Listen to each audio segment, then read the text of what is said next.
ನಿಮಗೆಲ್ಲರಿಗೂ ಗೊತ್ತಿರೋ ಹಾಗೆ ನೆಲ್ಲಿಕಾಯಿ ಸೀಸನಲ್ಲಿ ಮಾತ್ರ ಸಿಗುವಂಥ ಒಂದು ಫುಡ್ಡು.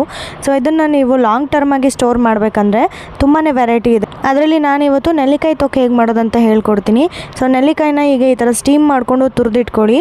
ಒಂದು ಪ್ಯಾನಲ್ಲಿ 1 ಸ್ಪೂನ್ ಮೆಂತ್ಯ, 1 ಸ್ಪೂನ್ ಜೀರಿಗೆ, 1 ಸ್ಪೂನು ಸಾಸಿವೆ ಹಾಗೆ ಒಣಮೆಣಸು ಹಾಕಿ ಫ್ರೈ ಮಾಡ್ಕೊಳ್ಳಿ. ಸೊ ಒಂದು ಪ್ಯಾನಲ್ಲಿ ಸ್ವಲ್ಪ ಎಣ್ಣೆ, ಮೆಂತ್ಯ, ಸಾಸಿವೆ ಹಾಗೆ ಜೀರಿಗೆನೂ ಕೂಡ ಸ್ವಲ್ಪ ಹಾಕಿ ಫ್ರೈ ಮಾಡ್ಕೊಳ್ಳಿ. ತುರಿದಿಟ್ಕೊಂಡಿರುವಂತಹ ನೆಲ್ಲಿಕಾಯಿನ ಇದಕ್ಕೆ ಹಾಕಿ ಫ್ರೈ ಮಾಡ್ಕೊಳ್ಳಿ ಚೆನ್ನಾಗಿ.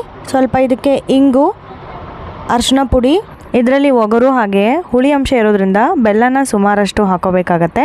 ಹಾಗೆ ಪುಡಿ ಮಾಡ್ಕೊಂಡಿರೋಂತಹ ಪೌಡರ್ನು ಕೂಡ ಇದಕ್ಕೆ ಮಿಕ್ಸ್ ಮಾಡ್ಕೊಳ್ಳಿ. ಕ್ಲೀನಾಗಿ ಇದನ್ನು ಚಿಕ್ಕ ಒರೆಯಲ್ಲಿಟ್ಟು ಬೇಯಿಸಬೇಕು. ರುಚಿಗೆ ತಕ್ಕಷ್ಟು ಉಪ್ಪು ಹಾಗೆ ಹುಣಸೆ ಹುಳಿ ಕೂಡ ಇದಕ್ಕೆ ಹಾಕಬೇಕಾಗತ್ತೆ. ಸೊ ಕ್ಲೀನಾಗಿ ಬೇಯಿಸ್ಕೋಬೇಕು. ಬೇಯಿಸ್ಕೊಂಡು ರುಚಿ ನೋಡಿ, ನಿಮಗೆ ಬೇಕಾಯಿತು ಅಂತ ಅಂದರೆ ಬೆಲ್ಲ ಮತ್ತು ಉಪ್ಪು ಕೂಡ ಹಾಕ್ಕೋಬೋದು. 1 ನೈಟ್ ಹೀಗೆ ಬಿಡಬೇಕು. ಒಂದು ಕಂಟೈನರ್ಲಿ ಸ್ಟೋರ್ ಮಾಡಿಟ್ಟು ನೀವು ಎಲ್ಲ ಊಟದ ಜೊತೆಗೂ ಕೂಡ ನಂಚ್ಕೋಬೋದು. ಬೇರೆ ಬೇರೆ ನೆಲ್ಲಿಕಾಯಿ ರೆಸಿಪೀಸ್ ಕೂಡ ಆಲ್ರೆಡಿ ನನ್ನ ಚಾನಲಲ್ಲಿದೆ, ಹೋಗಿ ಚೆಕ್ ಮಾಡಿ ಹಾಗೆ ಫಾಲೋ ಮಾಡಿ.